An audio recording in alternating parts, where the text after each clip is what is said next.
Hi, I just wanted to talk a little bit about, I think I mentioned it previously about this stop, start, carry on with alcohol. When you stop, you feel better. This is particularly when you're younger. You feel better, you leave it for a few months and you start again, which I did a few times. But looking back, every time I started again, I got more ill more quickly. The first time I did basically stop it, I was in my late 30s and I had a seizure, so I had to go to the doctors obviously. Got taken to hospital, then went to the doctors next day to get some diazepam, which I used to use for a 7-day period. It was quite well controlled, and it's basically calms you down. It makes the brain calm, and it's basically like alcohol in tablet form in a way. So I did that a few times, and then had this 8-year period off, and I went back to the doctors hoping to get this diazepam again. That was in 2014, and they wouldn't give me it. So I tried 2 different GPs, still wouldn't give me it. I couldn't get anywhere, so I was desperate for it. Because I knew it was the only thing that would keep me off, and I was so frightened that I was going to have another seizure. I started to just drinking more and more, and then I got some off the internet, which was a bad thing to do, obviously. And I drank as well as taking the diazepam, which obviously had double the effect, I suppose. In the end, I went to the GP and said, "Look, this is what I've been doing." You've got to be honest with these people because they can't diagnose you if you're not. If you're drinking 20 pints, tell them you're drinking 20 pints. So he put me on some prescription diazepam, but I still kept drinking. But I went back to him and, told him I was feeling better, which was a total lie, obviously. I knew I was getting myself in a bit of a mess, so I continued to drink from 2014 to 2019.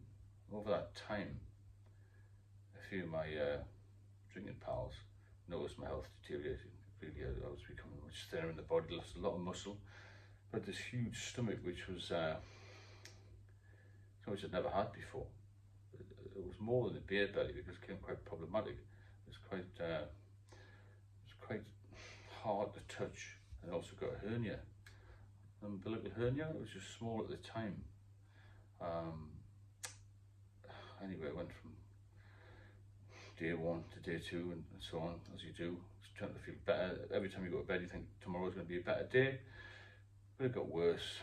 So I got to the point where I was getting a taxi from my flat to the pub.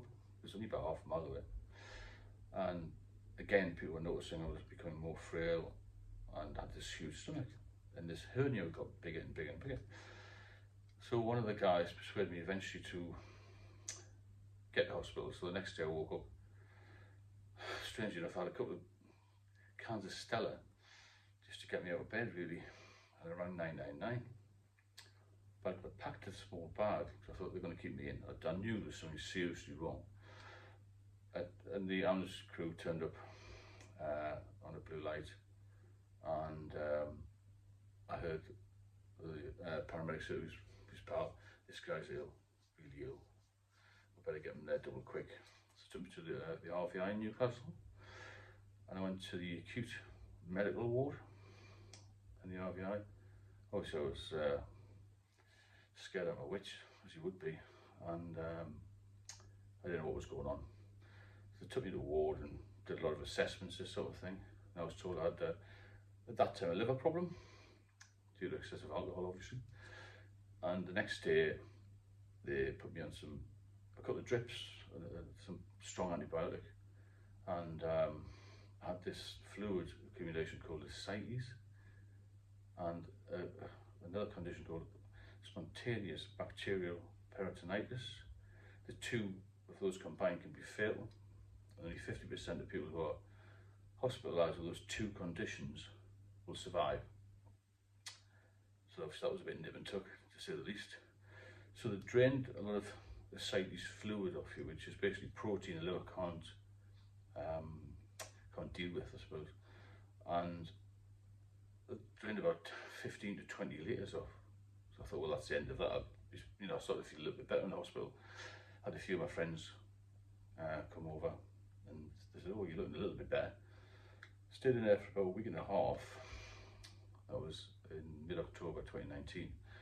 And then I had follow-ups at the liver specialist hospital, which is the Freeman Hospital in Newcastle, where they do transplants actually.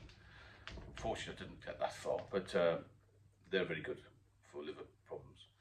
And I had more drains in November, and my sodium level was critically low, and I had a seizure in the hospital. So I woke up sort of bright as a button in this hospital bed with 2 or 3 doctors around me, and they took me to intensive care. I think about 4 o'clock in the morning, and I saw these 2 surgeons getting gloved up. I thought, oh my God, this looks a bit serious. So I put this huge needle down through my neck, right inside. It was about 12 to 14 inches long, like a knitting needle, slightly thinner. And they managed to get my sodium level up a little bit, because it was down to critical level. If it had gone any lower, apparently I would have gone to a coma.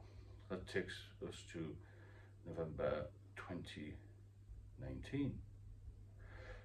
Did 2 or 3 weeks in the hospital, then I was discharged again. I wasn't drinking anything, obviously. And then in January, I was admitted again with this ascites fluid buildup. And when the doctor said, "Oh, you're very ill, we've got to really keep you in, got to keep a close eye on you in hospital." So I spent 6 weeks in different hospitals. January 2020, that's right, 2020. And I got sort of institutionalized in the hospital then. But all the time I still had this hernia. I'm going to end this one here because it's going to be too long-winded. So I've taken you really up to 2019 blue lighted, then the ascites fluid, the spontaneous bacterial peritonitis, then the other hospitals, and then really, really very sick in January 2020, and I'll resume again tomorrow with a follow-up. It sounds grim and gruesome, but this is what happens to you if you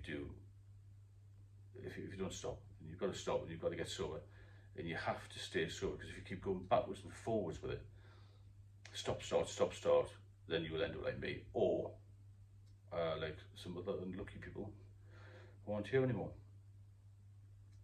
So if you have any particular questions, please leave me a comment, and I shall speak to you all soon.